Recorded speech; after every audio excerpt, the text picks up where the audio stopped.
युवान धन 65% से भी ज़्यादा इंडिया में है, जो एक वर्किंग फोर्स मानी जाती है। सबसे ज़्यादा एनर्जी युवाओं में होती है।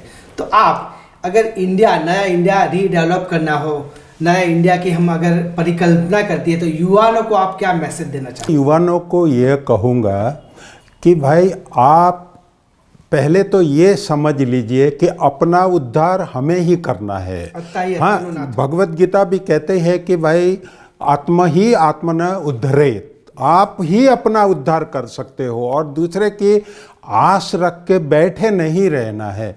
मैं ये भी कहूँगा कि भाग्य के चक्कर में मत पड़िए, मेहनत करिए, भाग्य अपने आप बनता जाएगा। आप घर से बाहर निकलिए तो ही अपॉर्चुनिटी आपको मिलेगी, घर बैठे कोई नहीं आएगा।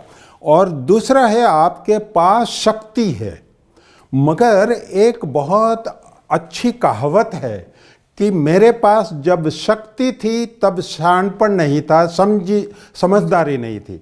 अब समझदारी आई है तो शक्ति नहीं है। बुढ़ापे में समझदारी बहुत आती है, अनुभव बहुत आता है, मगर शक्ति नहीं होती है। बचपन में बहुत एनर्जी होती है, मगर एक्सपीरियंस या तो वो जो डायरेक्शन नहीं। तो मैं ऐसा कहूँगा कि बुजुर्गों के पास से सीख के आप शक्ति और समझ का समन्वय कीजिए, आपका ध्येय नक्की कीजिए और उसके लिए बहुत अच्छी मेहनत कीजिए। मैं 2 चीज़ कहूँगा आज के युवाओं को। पहला है, कठोर परिश्रम का कोई विकल्प नहीं है, you have to have hard work. और दूसरा है, डिसिप्लिन से बढ़कर कोई बड़ी देश सेवा नहीं है। आप डिसिप्लिन से अपने आप को भी भविष्य को उज्जवल बना पाओगे और देश को भी डिसिप्लिन से आप महान बनाओगे। अमेरिका, कनाडा, यूरोप, कोई भी देश जो महान है न, वो न उसके बड़े बड़े बिल्डिंगों से महान है, न उनके पास कोई सांस्कृतिक वारसा है, न उसके पास कोई बड़े धर्म के टेम्पल है। मात्र एंड मात्र उनके पास डिसिप्लिन्ड सिटीजन्स है, डेडिकेटेड सिटीजन्स है, हार्ड वर्किंग सिटीजन्स है। इसीलिए अमेरिका आज दुनिया का सबसे ताकतवर देश है। हमारा कनाडा भी छोटा है पॉपुलेशन में, फिर भी ताकतवर है, समृद्ध है। और यूरोप में आप देखिए, हमारे गुजरात जैसे तो छोटे छोटे देश हैं, फिर भी यूरोपियन कहाँ है। तो इसके लिए 2 ही चीज़ है, हार्ड वर्क एंड डिसिप्लिन। ये 2 युवान अगर कर पाते हैं तो अपने आप उनका भविष्य उज्जवल हो जाएगा। और आपका जो ध्येय है उसके लिए आपको डेडिकेशन देना है। ये मेरी युवाओं को अर्ज है, प्रार्थना है और शुभेच्छा भी है। सर, एक एनआरआई जो आउट ऑफ इंडिया रहते हैं, उनका क्या दायित्व रहता है? क्योंकि उनकी मातृभूमि भारत है और कर्मभूमि फॉरेन है, तो उनका एक भारत के प्रति क्या दायित्व रहना चाहिए? वो बहुत अच्छा सवाल है। हम लोग अभी तो एनआरआई है और हमारे साथ कई भारत के एनआरआई वहाँ हैं। उनको पता नहीं, उनको भारत के प्रति बहुत लगाव होता है, बहुत गौरव होता है और अब उनकी छाती चौड़ी हो जाती है भारत का नाम सुनते हैं तो। और उनके लिए काम करने के लिए भी वो तैयार है। वहाँ भी वो सोचते हैं कि कैसे भारत को मदद की जाए, कैसे भारत को आगे बढ़ाए। और देखिए, भारत की आज़ादी का इतिहास देखिए, जो लोग आज़ादी के संग्राम में थे, गांधी जी से लेके जवाहरलाल जी, सरदार पटेल, सुभाष चंद्र, सब लीजिए, वो लोग सब इंग्लैंड में पढ़े थे, वहाँ का देखा था और फिर वो लोग यहाँ आए और उन्होंने बोला कि अरे भाई यहाँ तो अच्छा है ही, मगर हमारे देश को उन लेवल पर ले जाना है। तो हम सब लोग भी, मैं खुद हर साल 2 से 3 महीना भारत आता हूँ और निस्वार्थ सेवा करता हूँ। अपने खुद के खर्चा से मैं हर जगह जाता हूँ, युवाओं को मिलता हूँ, महिलाओं को, बच्चों को, स्कूल के टीचर्स को मिलता हूँ और सबको एजुकेट करता हूँ। मैं ये अंधश्रद्धा है, हमारे सुपरस्टिशन, उनमें से बाहर लाने की कोशिश करते हैं। पढ़ाई में बच्चों को, आरोग्य एंड हाइजीन में बच्चों को हम सिखाते हैं, स्कूल में जाते हैं और टीचर्स को मोटिवेट करते हैं।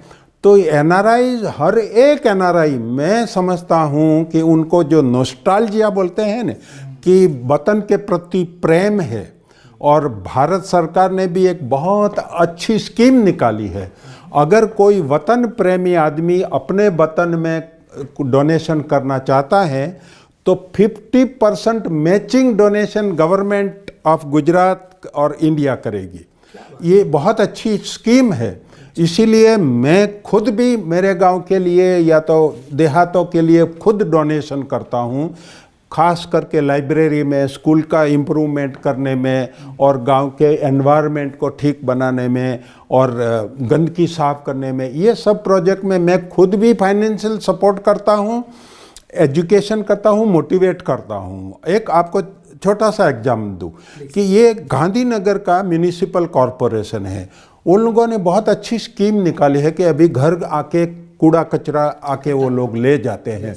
मैंने जब देखा तो मैंने बोला ये तो बहुत, शायद पूरे वर्ल्ड में ऐसी सिस्टम नहीं है कि एवरीडे कूड़ा कचरा। भाई अप्रिशिएट, मेरे को बहुत खुशी हुई कि लोग वो ट्रक लेके आते हैं और हर घर से कूड़ा लेके। कनाडा और यूके यूएस में तो वीक में एक बार आते हैं, दैट इज या श्योर। हाँ, हमारा कनाडा में जो घर का कचरा है कंपोस्टेबल वो मंडे को ले जाएंगे और रिसाइक्लेबल कचरा है वो ट्यूसडे को ले जाएंगे, दे ही दोन, फिर नेक्स्ट वीक आएंगे। यहाँ हर रोज़ आते हैं और वो लोग काम भी अच्छा करते हैं। मेरे को बहुत खुशी हुई।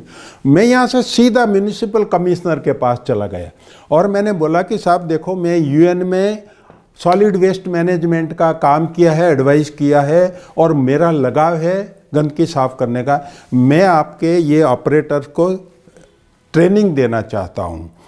तो कमिश्नर साहब मेरे को तो जानते नहीं थे, उनको शायद लगा होगा कि ये अपने कमाई के लिए करता होगा। मैंने बोला साहब देखो, मैं एक भी पैसा चार्ज नहीं करता हूँ, फ्री करूँगा, मेरे खर्चे से आऊँगा, मेरे खर्चे से जाऊँगा और आपके संतोष होवे तो मेरे को बोलना। तो मैंने ऑपरेटर को ट्रेनिंग दी, वहाँ समझाया कि भाई क्या इंपॉर्टेंस है, तुम्हारा पर्सनल हाइजीन का क्या ख्याल रखना है, क्या क्या बीमारियाँ हो सकती हैं, तो ये सब समझाया। और मैंने बोला कि आप लोग अच्छा काम करते हैं तो मैं खुश होकर ये आपको सिखा रहा हूँ। अब कमिश्नर साहब बहुत पसंद हुए, उन्होंने बोला अरे आप हमारे सैनिटरी इंस्पेक्टर के लिए आप नहीं कर पाते। मैं बोला ज़रूर करूँगा, क्यों नहीं। तो दूसरे दिन सैनिटरी इंस्पेक्टर का किया। फिर कमिश्नर साहब बोले कि अरे साहब ये तो बहुत अच्छा है, अब हमारे सब ऑफिसर्स और म्यूनिसिपल काउंसिलर के लिए आप प्रोग्राम करिए ना।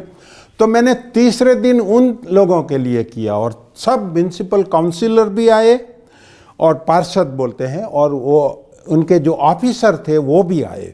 तो ये तीनों के लिए मैंने कोई चार्ज लिए बगैर ट्रेनिंग किया और मैंने बोला कि जब भी ज़रूरत पड़े आप मैं ये ट्रेनिंग दूंगा। और दूसरी म्यूनिसिपैलिटी में मैं जहाँ जहाँ जाता हूँ उनको सबको बोलता हूँ कि अगर आपको ऐसी ज़रूरत हो तो मैं आऊँगा।